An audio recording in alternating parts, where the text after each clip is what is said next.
Welcome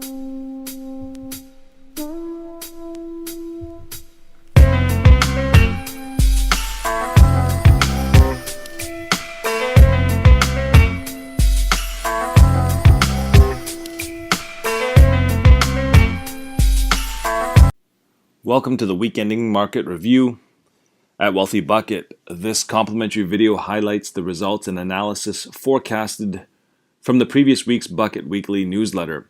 Our Bucket Weekly newsletter is available each and every Sunday to premium members that prepares our readers for the upcoming week. Wealthy Bucket does not provide investment advice. Please consult a financial professional before engaging the markets on your own to see if it is right for you. Trading and investing in stocks, options, currency, and futures carry risks that can result in a financial loss. So, if you've been following the markets for the past week, you know that it took off, period. And in our video on Wednesday, we had talked about moving our level up to this point here. However, it still did not come down to test. We talked about how the market was grinding upwards and it was showing signs of a continuation, how the market's going to continue upwards. We did not forecast that it was going to move up so quickly. We thought it was going to grind up, and if you didn't watch that video, you can go back and watch it, and that's what we said. However, the market didn't come down and test. It didn't test our level that we had set last week, and this is 2 weeks in a row whereby we expected the S&P to at least test 1900 to see what the sentiment is, and it just hasn't done that. So we're going to maintain that sentiment, saying that at some point it's got to test. So in essence, our forecast from last week was inaccurate in that sense because we expected a pullback if the yen continued higher, and it did not. And we'll talk about that, and I'll show you that momentarily. However, it was accurate in the sense that we expected a pullback and a continuation, and to maintain your long positions. So as long as you maintained your long positions for the week, you would have done pretty well. You couldn't have, unless you were, you couldn't have gone wrong. Most sectors, if not all sectors, and we'll take a look at that momentarily, all sectors were firing, some firing more than others. However, you could have been a really, as we talked about on Wednesday, you could have been a bad stock picker. As long as you got the direction right, you would have made money this week. So if anyone out there is patting themselves on the back saying they're awesome, it's probably the wrong approach. You could not screw up a market like we had this past week. Everyone was making money.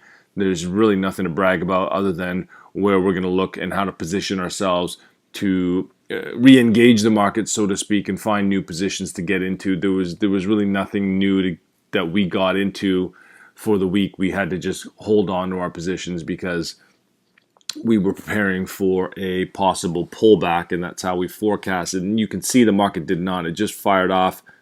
Here's the first day. Here's Monday here, and it did finish up Tuesday, Wednesday, and we talked about how you saw a lot of those shadows on our Wednesday video, that it was showing a lot of, at least some support, so to speak, and some conviction that the market participants want to keep the market moving higher. And we are inching closer to our next target that we had set a couple of weeks ago, or a few weeks ago, at 1961. So we're going to have to make some adjustments going into this week to identify the new levels. We're going to go through it and expect a pullback, a technical pullback, a cool off, so to speak, because the market has absolutely ripped since it closed above 1900 for the first time. Now let's take a look at the yen, and you can see that after on Monday, the yen pretty much opened at our level. The yen opened up at 98.23. Our level was at 98.22. So it opened up one tick above our high immediate support level that we saw here on Sunday. So you can't really, anyone who says that they can predict the future, you can't. You can only prepare and let the market guide you. So we said as long as it closes below our immediate support level, we can expect a further run up in the equity markets, and that is exactly what we saw now. And then on Friday, we were looking at a possible, the market tried to push back up, and it just did not, so, and it failed that. So we're going to look at it on Sunday to see how we're going to have to adjust this, if we need to adjust it at all, because we're seeing a change in that interim sentiment, so to speak. And we talked about this last Sunday, the interim sentiment in the yen. If the trend continued upwards, then we're going to have some trouble in equity markets, and it did not. It failed. And recall our video 2 Wednesdays ago that the bounce in yen, the bounce here was not as, there was not as much conviction as prior bounces. You can see it curled around. It was a long curve, which means the buying or the bidding isn't as strong, so price doesn't move up as quickly, and and the result ultimately was a pullback. And we talk about that as if the market's not moving with enough conviction, then momentum can fade very, very quickly, and that's what happened in the yen, which was very, very good for investors or traders that were holding positions long or bullish, so to speak, that you have the direction right, and as long as you have the direction right, you'll make money. And some of you at home can be thinking, okay, well, what the hell is this guy talking about? I know, as long as you have the direction right, you'll make money. Problem is, most people don't get the direction right. They chop their orders off too early.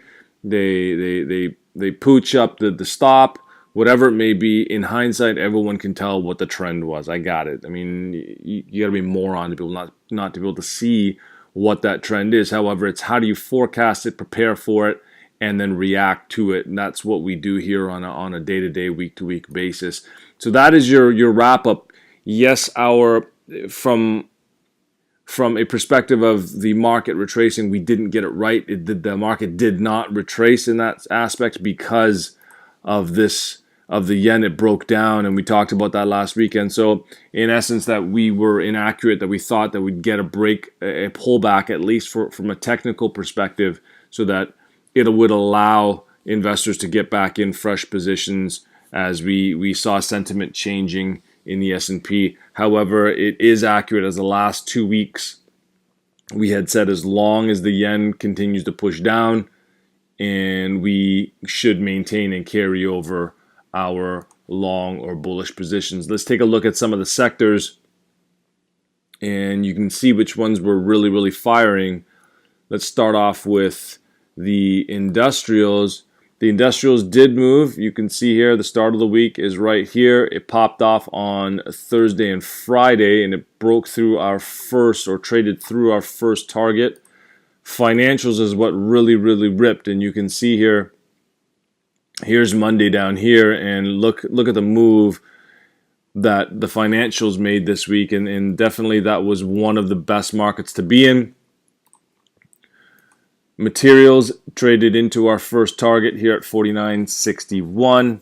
Had an okay week. We've been maintaining a materials sector idea for about 3 weeks now, and it's worked out very, very well. We got in roughly down here, so it's worked out pretty well for us so far.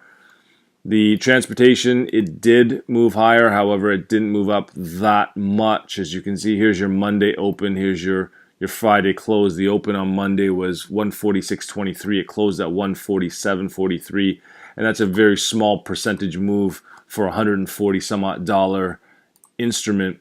Retail sector blew the doors off this week. You can see it opened the week down. However, it finished off very, very strong for the week. Utilities did fairly well as well. You can see it opened up here on Monday. However, on Friday, it did close down for a loss. There weren't too many markets out there or sectors that actually closed for a loss on Friday. Healthcare closed for a loss, very, very small. However, you don't expect huge moves in healthcare. Healthcare is a very grinding market, as you can see. When it moves very slowly, but it's very, very purposeful, so to speak. So these are all great. This is a great sector to always be selling options in, because it's such a grinder that you can, historically, it's such a grinder that you can make money selling time. That did very well this week. Technology traded into our target here that we had identified last week. The market closed, it opened at 38.22 and it closed at 38.19. Our target was 38.16 on that, and our next one's at 39.32. Consumer discretionary, it did fairly well. It didn't do as well as the retail sector, of course. And energy still played pretty well. It's been on a pretty good run lately. However, the momentum slowed down. It did still finish up for the week. So all in all, you couldn't have gone wrong. You could have picked any sector and still did well. You could have picked any sector within any stock within most sectors. As long as they were large names, you probably did well this past week. And it's all about finding that direction and the probability that you have the direction right in the market. As long as you can get the direction right, you'll make money. You get the direction wrong the majority of the time. It doesn't matter how great of a stock picker you are, you're probably going to lose over time. And that's what we preach here at Wealthy Bucket is the probability model of, do I have the direction right? Should I maintain my long positions? Should I get out of it? I mean, these are the questions that most retail investors go through is, what do I do next?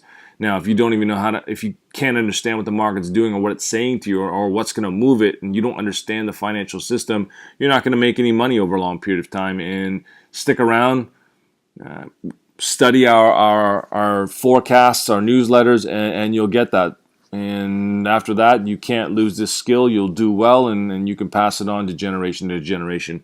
We hope you had a great week. If you have any questions, email us at service@wealthybucket.com, and we hope you have a great weekend.